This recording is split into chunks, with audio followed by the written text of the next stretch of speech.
So based on my observation, I think this is all about parenting. Parenting. So, yung situation po nung dun sa amin, ito po, medyo mahaba-haba po siya like po sa iba. Isang group ng mga kabataan, they are going to an amusement park, amusement park. So, kailangan nila ng $20 each para po makapasok din sa amusement park.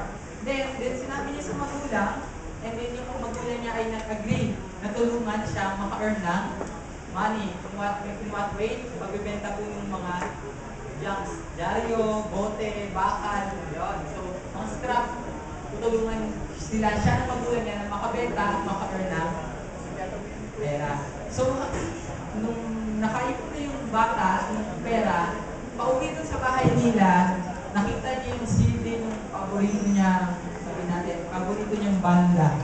Yun. Bagong labas na CD ng paborito niya, banda, at nag-decide siya na sa susunod na lang niya bibili, sa susunod na lang siya ibibili niya yung pera, pambili ng CD, at saka na muna yung pera para sa amusement park. Okay. Then, unfortunately, pag-uwi niya, nalaman ng magulang na ibinili yun ng anak niya. Then, dahil upset, disappointed yung kanyang magulang, at yung anak niya ay yung agreement between parent and child. So, ang consequence is, kahit na makakuha pa siya ulit ng pera, hindi kasama. Ay, hindi ko siya sasama doon. So, the verse here is found on the Proverbs chapter 1, verses 29 and 31. Babasahin ko po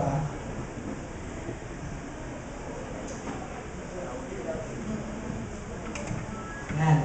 For that they hated knowledge and did not choose to fear of the Lord. They would none of my counsel. They despised all my reproof. Therefore shall they eat of the fruit of their own way and be filled with their own devices. So the verses is trying to point out na parang what you sow, what you reap. Okay? Dahil hindi nila sunod yung payo, ayaw nilang kainin o tanggapin yung consequences ng kanilang ginawa. So the questions here are this. First, how do you feel as a child? Siyempre, masama ang loob mo. Then, nakakibat nun, guilty. Okay? Bakit? Ginabag mo yung sinabi ng magulang mo, hindi ka ba makakasama, malungkot ka pa. Then second, how do you think your parents might feel? Siyempre, obviously, as a parent, agreement yun ng anak niyo yun, sinuway niya, possible na magalit ka, aside from disappointment or discouragement, magagalit ka dun sa iyong anak. And the question here is, who was cheated? Who was cheated? Dahil po nagkaroon ng agreement between parent and child, and ito ang gagawin natin, pero hindi ginawa ng child yung kanyang ginawa, o yung kanilang agreement, ito na pag-isip. Obviously, ang nadaya ay dito yung kanyang mga magulang. Number 4, as an impulsive act such as the above ever cost too high a price. Opo. It's a too high price. It's an impulsive act generally causes too high price. Parang yung pagdidesisyon na wala lang, ang outcome po nun masyado mabigat. Okay. Ito po yung napakagandang tanong. If you were the parent, would you have handled this differently? If so, how? Okay.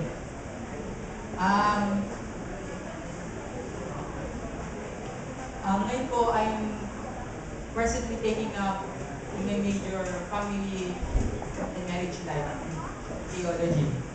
Then, one thing, isang bagay po na challenge sa mga magulang, how are you going to discipline your child that can cause them rebellion? Paano nyo po sila i-disiplina na hindi papasok yung essence ng rebellion sa inyo? So in parenting, there are two types. One, corrective, preventive, then curative. Which is the best way of disciplining your children? Is it corrective, curative, or preventive? Sa tingin niyo ho? Prevention is better than cure. Corrective. Preventive or curative? Preventive? Curative?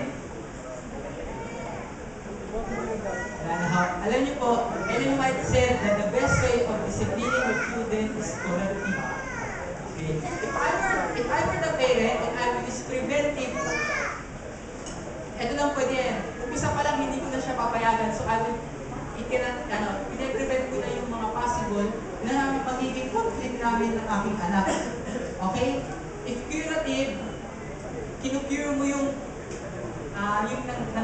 ginawa niya. Ibig sabihin parang after niya makumit yung ginawa niya yun, binigyan mo lang siya ng pera, then you let him or let her join. Sabi,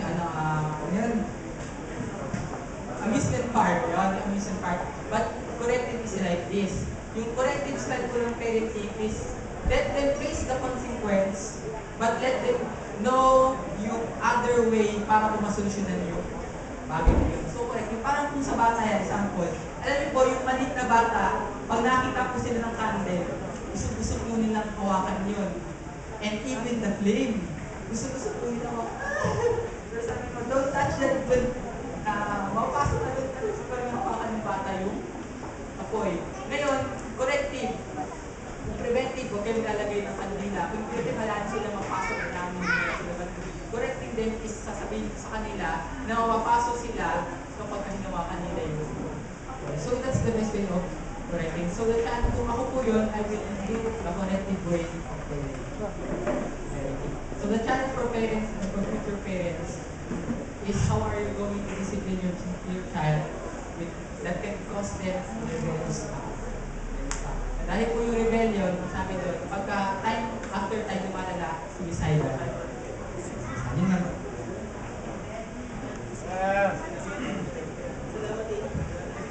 Salamat, Adrian. Yan, natuto tayo sa mga nagbabalak maging magulang at sa mga magulang na may tatlong bagay na dapat tandaan sa pag-didisiplina sa bata. At ang sabi doon ay corrective, yung pinakamaganda.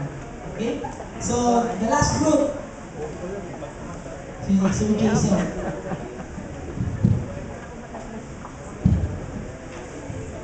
Ang aming pong text ay matatagpuan po sa Matthew 25 verse 21 hanggang 40. Datapwat pagpalito ng anak ng tao na nasa kanyang kalwalhatian na kasama niya ang lahat ng mga anghel, kung magpagayoy, luluklok siya sa luklukan ng kanyang kaluwalhatian. At titipunin sa harap niya ang lahat ng mga bansa, at sila ay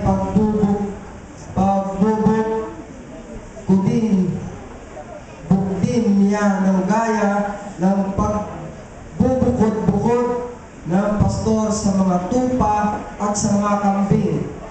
At ilalagay niya ang mga tupa sa kanyang kanan, datapat sa kaliwa ang mga kambing.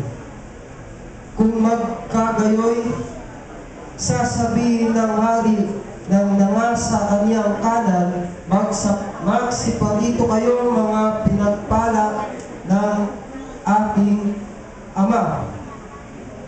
Manahin ninyo ang kahariang nakahanda sa inyo, buhat ang itatag ang sanglibutan. Sapagkat ako'y nagutom at ako'y inyong pinakain. Ako'y nauhaw at ako'y inyong pinainom. Ako'y naging tagaibang bayan at inyo akong pinatuloy. Naging ubad at inyo akong pinarantan. Ako'y nagkasakit at inyo akong dinalaw. Ako'y nabilanggo at inyo akong pinagoonan. Kung magkagayoy, sasagutin siya ng mga matuwid na nagsasabi, Panginoon, kailan ka namin nakitang nagutom at pinakain ka namin, una-uhaw at pinainom ka, at kailan ka namin nakita isang tagaibang bayan at pinatuloy ka. o hubad at pinaramtan ka? At kailan ka namin nakitang may sakit o nasa bilangguan at dinalaw ka namin? At sasagot ang hari at sasabihin sa kanila, katotohanang sinasabi ko sa inyo, yamang inyong ginawa sa isa dito sa aking mga kapatid, kahit sa pinakamaliit na ito ay aking itong ginawa. Ganito yan kasi mga kapatid, magpapasalang ako at ako'y magpapaliwan.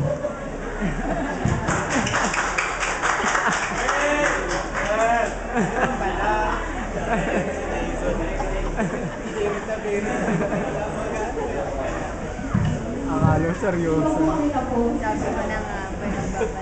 I-rotate na lang po namin yung situation para ibang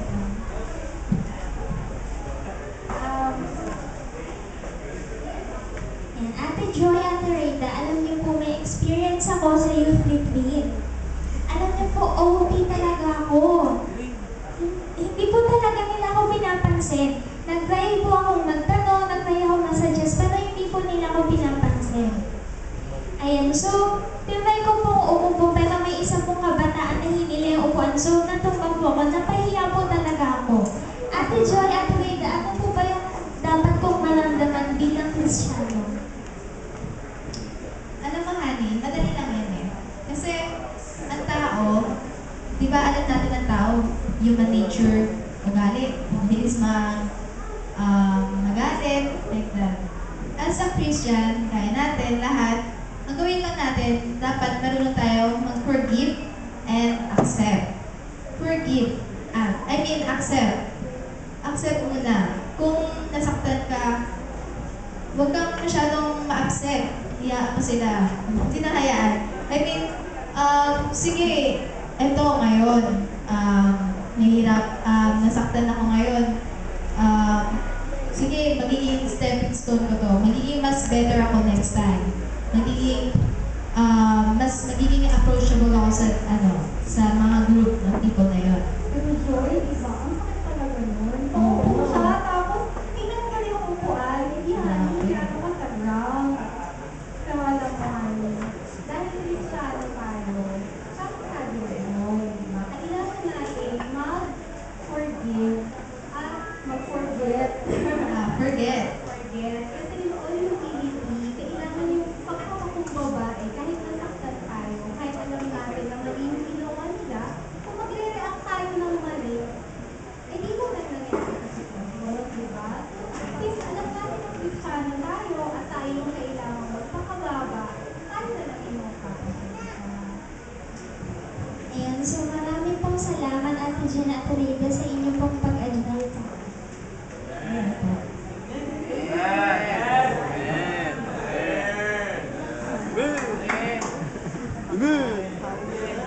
Yan, salamat. Kakaibang style nila, no? Kala ko si Jason na magdi-discuss. Ayan, pero napaganda mga kapatid. So nakita natin ang iba't ibang sitwasyon at kung paano mismo kayo mga kabataan ang nagbigay ng solusyon. At nakita nyo rin kung gaano kahalaga ang bahagi ng isang magulang o ng mga leader ng ating iglesia na malaki ang kanilang malaki ang kanilang bahagi para sa ikalalago ng bawat isa. So mga kabataan ko, mga kabataan pala, sa hapong ito, magagawa natin yan kung tayo mismo ay malapit sa ating Panginoon. Magagawa natin yan kung tayo mismo ay lumalakad, mismo sa step ng ating tagapagligtas, na magiging kagaya natin ng ating Panginoon sa pamumuhay, sa pananalita, sa gawa, at sa pag-iisip. So mga kabataan, ano ang dapat natin gawin ngayon? Okay? Ano ang dapat natin gawin bilang mga youth? Kung baga maging ugali o maging lifestyle natin para tayo ay makapamuhay na naayon po sa ating tagapagligtas. So, i-share ko lang po yung mga bagay na to